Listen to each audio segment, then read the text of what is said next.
찬송가 314장 함께 찬양하겠습니다.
기도하겠습니다.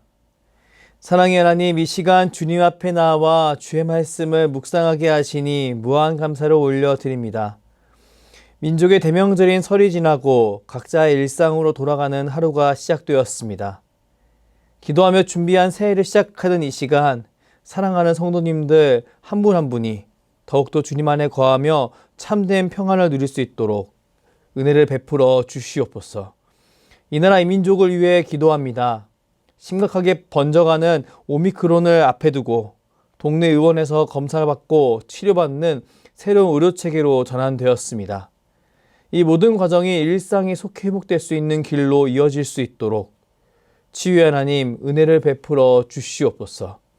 더 많은 일을 감당해야 하는 의료진에게는 힘과 체력을 더하여 주시고 함께 방역을 이루어가고 있는 모든 국민들은 자신의 자리에서 방역을 철저히 함으로 빠른 일상 회복이 이뤄질 수 있도록 인도하여 주시옵소서. 지금 대한민국은 나라의 중요한 위정자를 뽑기 위한 대선을 기다리고 있습니다. 이 시기를 통해 하나님을 경외하는 사람이 뽑혀질 수 있도록 이 나라 이 민족 가운데 은혜를 베풀어 주시옵소서. 사랑하는 수유제일교회를 위해 기도합니다. 새로운 가나안 땅을 위해 간절히 기도하고 있습니다. 그리고 열심히 찾고 있습니다. 모든 어려움을 수습하고 새로운 발걸음을 내딛는 수유제일교회 가운데 믿음의 담대함과 평안을 더하여 주시옵소서. 하나님께서 예배해 두신 그곳을 기다릴 수 있도록 힘을 주시고 예배한 곳이 발견되어지면 그것을 붙잡을 수 있는 용기와 지혜를 주시옵소서. 사랑하는 담임 목사님을 위해 기도합니다. 하나님께서 세우신 주의 종 가운데 그 누구보다 더 큰 은혜를 베풀어 주시옵소서. 하나님의 말씀을 대언할 때 하나님의 권위와 위로가 있게 하시고 말씀을 듣는 모든 성도들이 주님께 순종하며 주님을 찬양하고 주님이 허락하신 승리를 경험케 하여 주시옵소서. 주의 종의 건강을 지켜주시며 주님의 몸된 교회를 섬기는데 부족함이 없도록 늘 지켜 보호하여 주시옵소서. 이 시간 주의 말씀을 듣습니다. 오늘 함께 묵상하는 말씀이 내 삶 속에 귀한 자양분이 되기를 원합니다. 하나님이 허락하신 복된 여정 속에서 주님을 더욱 사랑하며 따라갈 수 있도록 힘과 용기를 얻는 시간이 되기를 원합니다. 이 자리에 함께 하시는 성령 하나님, 우리를 주관하여 주시옵소서. 감사드리며 우리를 부르시고 이끄시는 예수 그리스도의 이름으로 기도합니다. 아멘. 오늘 우리에게 주신 하나님 말씀은 고린도전서 4장 11절에서 13절입니다. 바로 이 시각까지 우리가 줄이고 목마르며 헐벗고 매맞으며 정처가 없고 또 수고하여 친히 손으로 일을 하며 모욕을 당한즉 축복하고 박해를 받은즉 참고 비방을 받은즉 권면하니 우리가 지금까지 세상의 더러운 것과 만물의 찌꺼기같이 되었도다. 아멘. 오늘의 근본세 한 문장입니다. 바울은 하나님께서 그를 얼마나 훌륭한 사람으로 만들 수 있는지를 보여주기 위해 자신을 구별했다고 말하지 않습니다. 단지 내 안에 계신 하나님의 아들을 보여주기 위해 구별되었다고 말합니다. 하나님의 아들을 보여주는 삶이라는 제목으로 하나님의 말씀을 증거하겠습니다.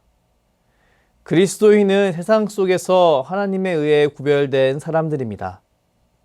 창세기에서 아브라함이 구별되었듯이 출애굽기에서 이스라엘 민족이 구별되었듯이 그리스도인은 세상 속에 하나님을 보여주기 위해 구별된 사람들입니다.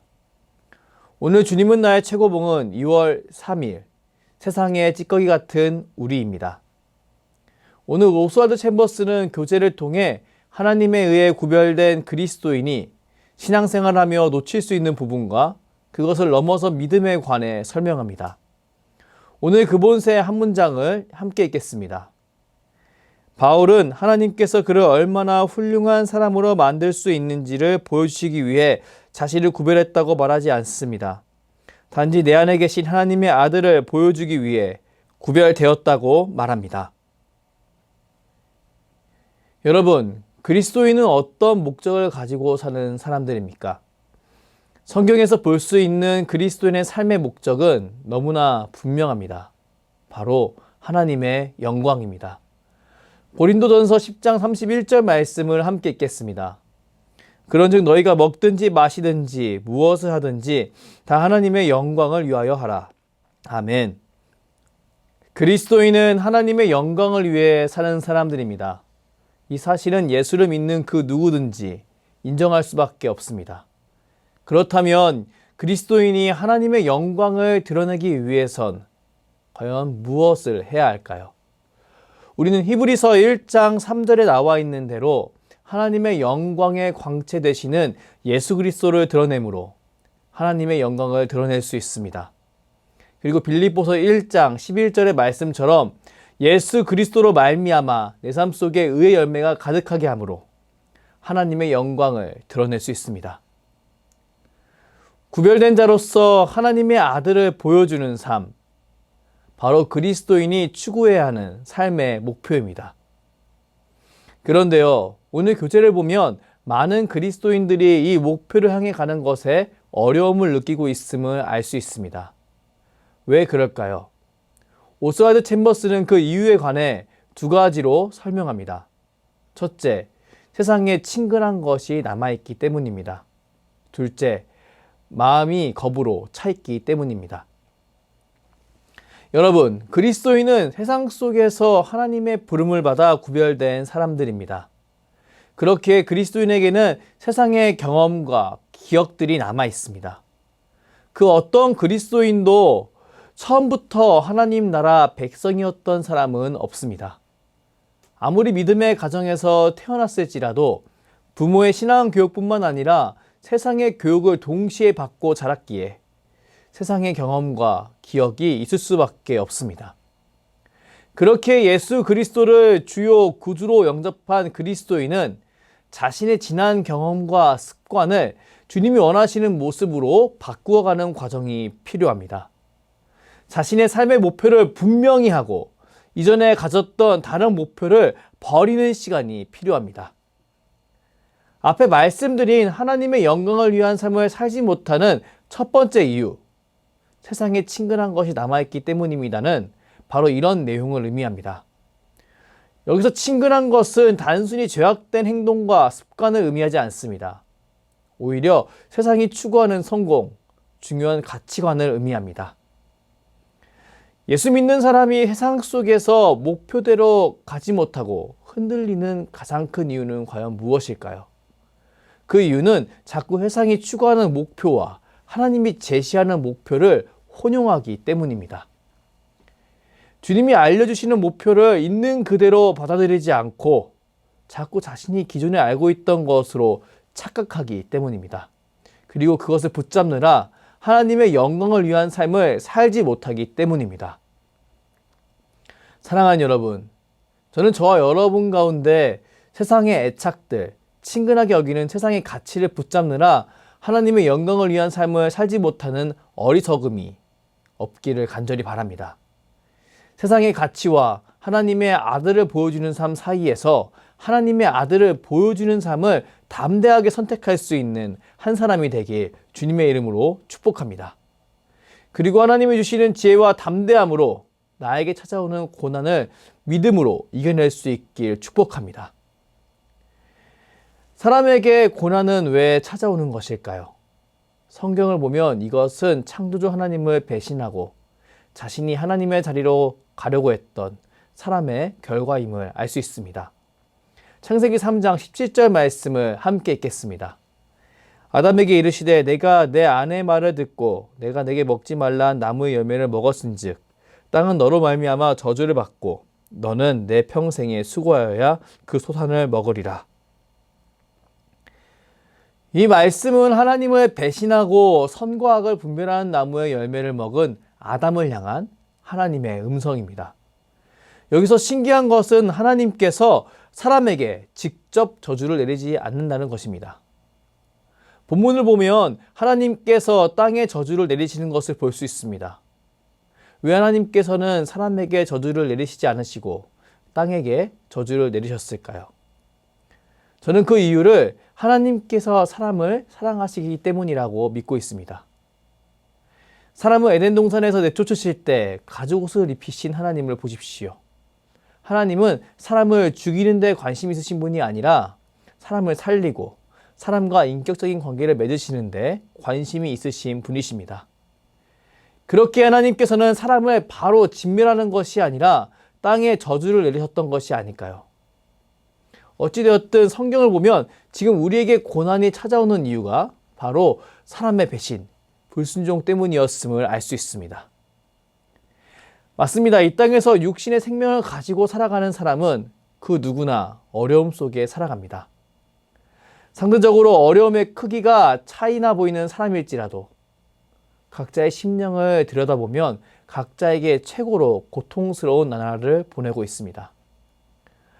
군생활을 다녀온 모든 사람이 각자 자신의 군생활이 가장 어려웠다고 이야기하던 것을 떠올려 보십시오. 우리는 아무리 편해 보이는 군부대에서 근무했을지라도 각자 큰 고통과 어려움이 있음을 알 수 있습니다. 이것은 군생활뿐만 아니라 부부생활, 직장생활도 마찬가지입니다. 모든 사람이 다 드러내고 있지 않을 뿐 남들이 모르는 아픔과 어려움을 다 가지고 있습니다. 이런 현실 속에서 그리스도인은 고난을 어떻게 받아들여야 할까요? 저는 요한복음 11장 4절에 나와 있는 죽은 나사로에 대한 평가처럼 그리스도인은 자신에게 찾아온 고난을 하나님의 아들을 이웃 가운데 보여줄 수 있는 기회로 하나님의 영광을 드러내는 기회로 여겨야 한다고 믿습니다. 요한복음 11장 4절 말씀을 함께 읽겠습니다. 예수께서 들으시고 이르시되 이 병은 죽을 병이 아니라 하나님의 영광을 위함이요 하나님의 아들이 이로 말미암아 영광을 받게 하려 함이라 하시더라. 맞습니다. 그리스도인에게는 세상 속의 편만한 고난을 바라보며 하나님의 영광을 드러낼 기회를 여기는 용기와 담대함이 필요합니다. 물론 이것은 정말 어려운 일입니다. 왜냐하면 예수를 믿지 않는 사람이 보기에 이런 태도는 정말 어리석고 또 어리석은 모습이기 때문입니다. 그렇기 때문에 수많은 저항을 받게 될 모습이기 때문입니다. 하지만 우리는 기억해야 합니다. 바로 우리 주님이 그 길을 걸으셨다는 사실입니다.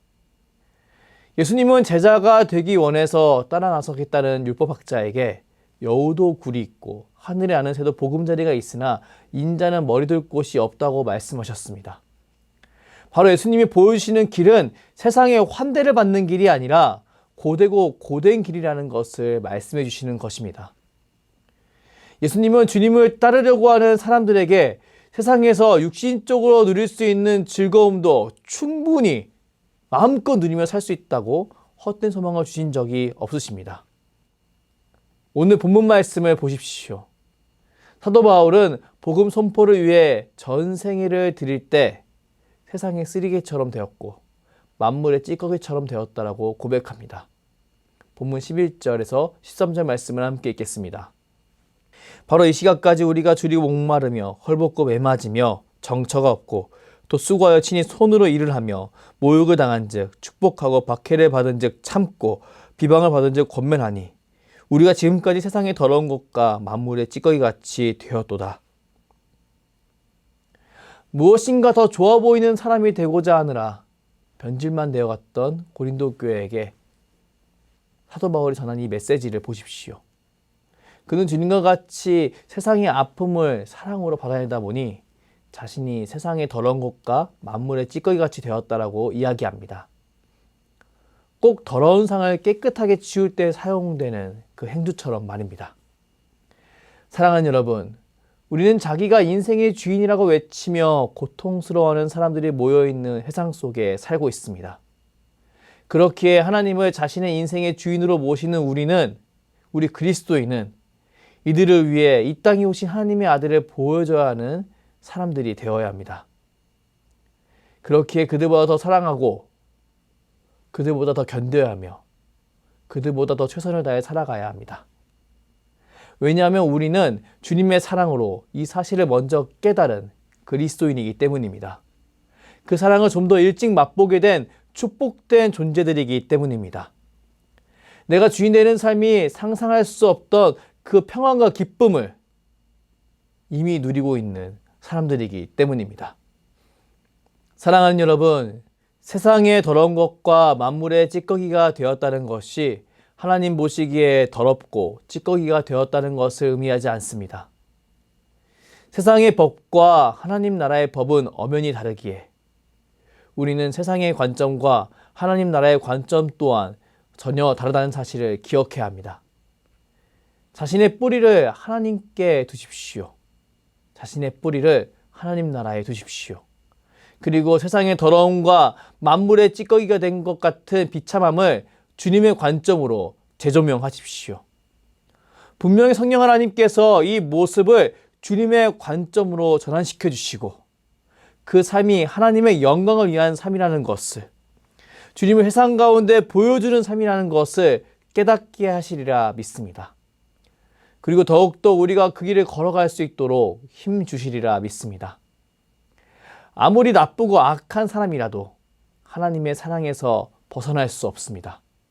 하나님의 놀라운 복음은 우리의 상상을 뛰어넘고 우리가 기대할 수 없던 것조차 변화시키십니다.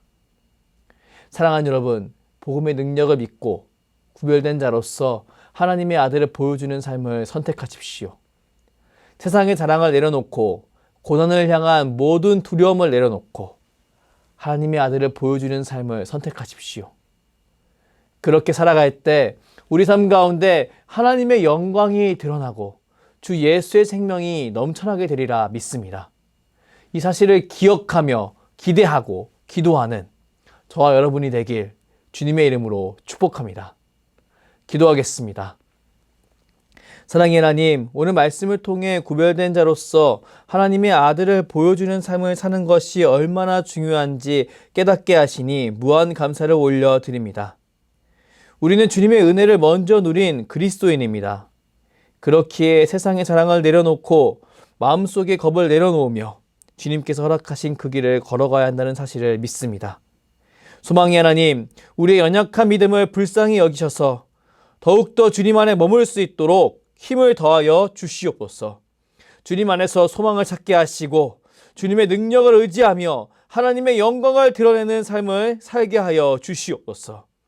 감사드리며 주께서 가르쳐 주신 기도로 기도하오니 하늘에 계신 우리 아버지의 이름을 거룩하게 하시며 아버지의 나라가 오게 하시며 아버지의 뜻이 하늘에서와 같이 땅에서도 이루어지게 하소서.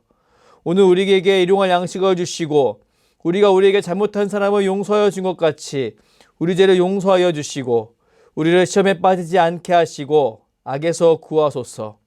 나라와 권능과 영광이 영원히 아버지의 것입니다. 아멘.